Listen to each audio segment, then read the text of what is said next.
diwaan bi ma Mansuur radiyallahu anhu ci mimi yam bi mu defaw léegi ci Cheikh El Hadj Malick radiyallahu anhu bismillahir rahmanir rahim wala aydan zadahu la fayda ayaman yarumu shifaa as-saqam wa haliyan min al-lu'lu'il muntazam bi akhbari shaykhi ruwaydan wasal خبيرا به ثم قل لي نعم وشيخ المربي المرقي المدر رس كل العلوم الشهير العالم إمام به يقتدى للهدى وركن الأنام الذي من هدى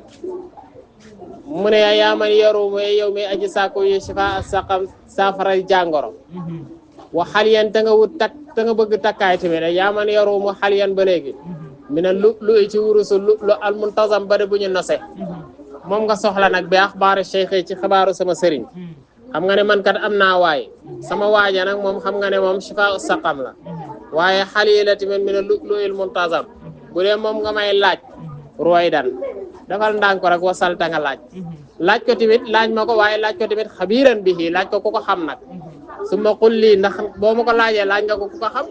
kon nag su ma xulli topp nga wax ma naam nee ma waaw ndax boo laajee laaj ka xam bu la waxee neel waaw fa cheikhi sama sëriñ al murabbi ba di aji yar al muraqi di yéegal gaañu ba ñu àgg ci yàlla al mudarris ka di aji xam lay jàngale kullal ulumi mboolem xam-xam yi nag shahir yadi yi ñu siiwee al alam yadi yi ñu xam imaamun kooku day njiit la loo xam ne yuqtada bihi def na roy ci moom lil huda ngir njub nag wa ruknul anaami ponk mbindeef yi tamit kenn la alladi boo xam ne man hadam du ma bu mukk wa nadiratul waqti ku néew la ci waxtu boo koy wër doo ko gis de maa in yura masilun deful gis ku mel ni moom wala mu yuqaaribuhu bal li fi nekk wala mu yuqaaribuhu jegewuñu ko sax kenn jegewu ko sax wa sadru shariati summa al haqiqati fulkun najati alladi man hatam wa sadru al haqiqati mooy dëgëraayu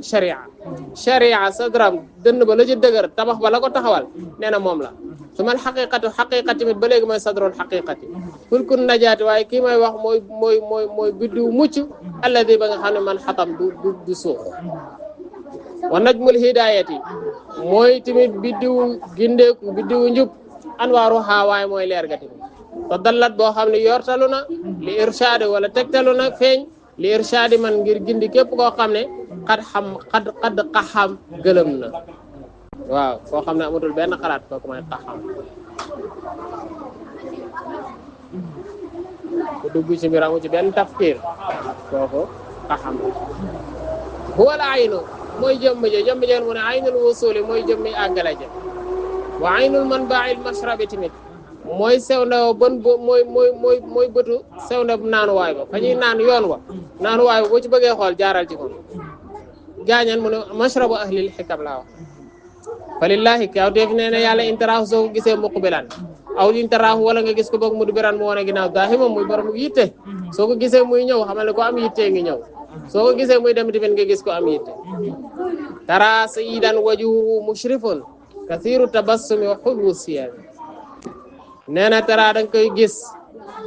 da ngay gis wajuhu jëmmam ja mushrifun muy aji fenk boo ko séenee muy ñëw nga gis sayyidan ab sang